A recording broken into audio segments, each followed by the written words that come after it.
San Quentin is the oldest penitentiary in the state of California, and many well-known criminals have done time there. Charles Manson, one of the most famous serial killers, spent quite a lot of time in San Quentin. In this video, we'll look at what it's really like to be in San Quentin, and if you would survive. First, some background on the San Quentin State Prison. Like we mentioned before, it's the oldest prison in all of California, and easily the scariest. As of today, San Quentin is the only prison in California which conducts executions. This means there's a lot of prisoners on death row in the facility. This is exactly why there's maximum security at the prison.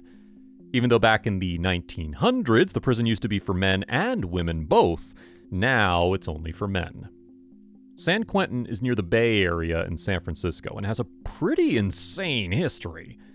It was opened around the time of the California Gold Rush, when there was a sudden influx of criminals. Apparently, the city jail couldn't fit all of them, which is why the facility needed to be built. Back then, it had a capacity of only 250 inmates. Of course, this wasn't the actual number of inmates, and the prison started holding more inmates than its capacity allowed. This hasn't changed even today. The San Quentin State Prison holds so many more prisoners than its capacity allows. Now, what makes San Quentin so scary? First off, the executions. The first execution in the San Quentin prison took place all the way back in 1893, where a convicted murderer was hung. Of course, prisoners on death row aren't hanged anymore, but you can imagine how insane it would be to live in the same place as people on death row. This prison is full of criminals awaiting their death sentence, and the way this death sentence is carried out has changed throughout the years. What it's like to be executed in a room full of poisonous gas and lethal injections. After the hangings came the gas chamber in 1938. This was really scary and pretty expensive for the state to carry out, too. The person who was sentenced to death was strapped to a chair and then locked in a room filled with hydrogen cyanide, and the room is airtight. We can't even imagine how painful of a death that might be. The gas chamber didn't last long, though, and was replaced by lethal injections in 1993. This method is relatively painless, but still pretty scary nonetheless. The average person probably wouldn't last surrounded by inmates who are quite literally waiting for their death.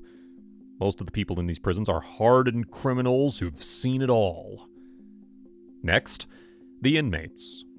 Charles Manson, the infamous serial killer and cult leader. Like we said before, San Quentin is full of dangerous criminals who have committed some of the worst crimes in the history of America. Charles Manson, who committed 9 murders in July and August of 1969, stayed in this prison. Manson was described by his ex-wife as psychotic, and he brutally murdered 9 innocent people. He was leading a cult called the Manson family, which eventually led to these deaths. His case still remains one of the most popular, most insane murder cases in the history of the U.S. These criminals clearly don't have a conscience, and a normal person just wouldn't be able to share a space with them. A lot of prisoners have been in and out of San Quentin, and a lot of media channels have interviewed inmates because they really want to know what it's like to be living in the prison.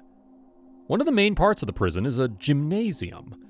This seems pretty normal, before you realize that there are over 300 beds in the gymnasium. When you look at it, it literally looks apocalyptic. Not only is it overcrowded, but it's definitely not sanitary either. The beds are quite literally packed from wall to wall in the gymnasium. One of the correctional officers said about the inmates that it can get ugly any minute, because a fight could erupt at any time at the drop of a hat.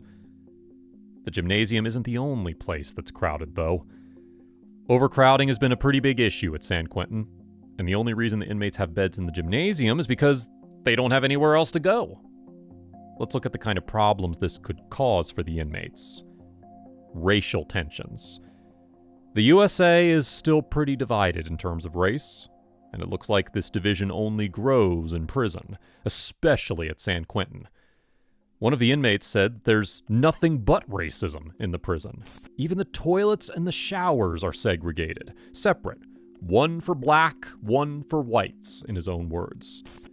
In order to survive, Inmates need to follow certain rules in the prison, and these rules are pretty much on the basis of race. Inmates can't even share their food with a different race. They have different barbers for each race, too. This is why it must be really tough to survive, because if you don't stick to the rules, you're done for. Of course, the new inmates need time to get used to this, and they're tossed around a lot in the beginning because of it. Because San Quentin is so overcrowded, it's really hard for the prison to be renovated. According to an inmate who's been in the prison for 5 months, there's human feces on the wall, and it hasn't been cleaned for 5 whole months. The ordinary person simply could not survive in these conditions. This same inmate also said that they only clean the floor where officers are, and they don't really care about the rest. It's absolutely insane.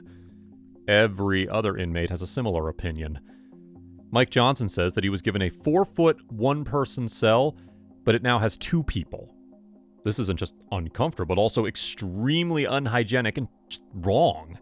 Inmates definitely deserve better treatment. If you keep criminals together and you don't give them the right care or rehabilitation, of course things are going to get violent.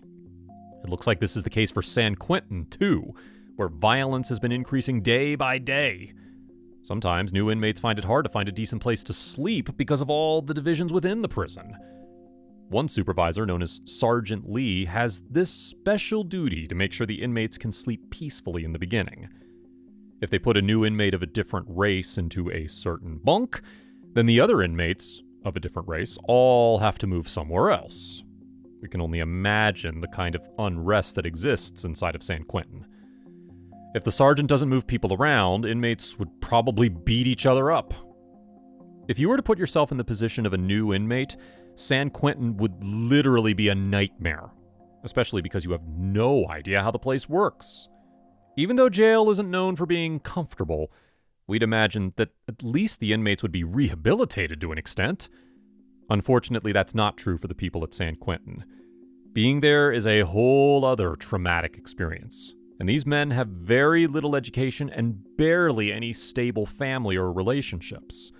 This means even when they're granted parole, they have nowhere to go, and they frequently violate it. For some, staying out for more than a few months is a pretty big achievement. The discomfort of life in prison is pretty bad and doesn't make things better for inmates. A lot of prisoners have come and gone in San Quentin, and there are more than 300 inmates on death row as of this year. Douglas Ray Stankiewicz has been on death row for over 40 years, and in an interview with a reporter, he narrated his experience. According to Stankiewicz, things have changed a lot in the isolated death row cells since 1980 when he was first convicted. His cell is 4.5 feet by 10 feet, and he has a radio, typewriter, toilet, sink, and a bed. This doesn't seem too bad for him, especially compared to the early years when there was just a hole in the ground for the toilet.